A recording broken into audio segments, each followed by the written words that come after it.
बाबा फरीदुद्दीन गंज और एक गरीब औरत का वाक़या। अस्सलामु अलैकुम प्यारे दोस्तों।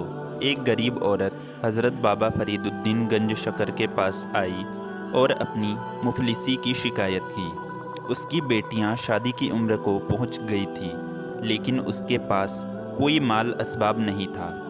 हज़रत बाबा फरीदुद्दीन गंज शकर रहमतुल्लाहि अलैह ने उसकी बात सुनी और उसके लिए दुआ फरमाई।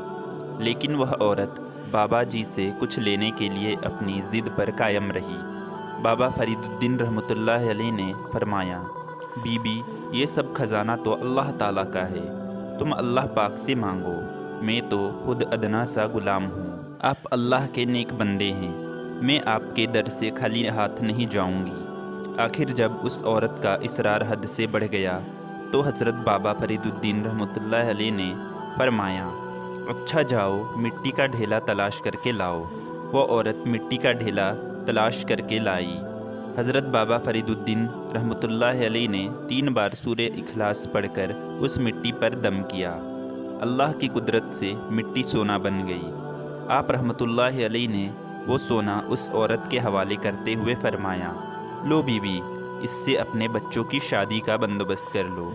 वो औरत शुक्रिया अदा करते हुए चली गई, लेकिन सोना बनाने का नुस्खा उसके दिमाग में बैठ गया। घर जाकर उसने मिट्टी के कई ढेले इकट्ठे किए, गुस्ल करके पाक साफ लिबास पहना और अपने अमल में शिद्दत पैदा करने के लिए उसने 3 के बजाय 300 बार सूरे इखलास पढ़ी और मिट्टी पर दम किया। उस औरत का ख्याल था आन की आन में मिट्टी सोना में तब्दील हो जाएगी, लेकिन ऐसा कुछ भी नहीं हुआ। उस पर जुनून की ऐसी कैफियत तारी हो गई कि वह बार बार सूरे इखलास पढ़ती और मिट्टी पर दम करती, लेकिन मिट्टी मिट्टी ही रहती। वो 3 दिन तक सूरे इखलास पढ़ती रही मगर नाकाम रही।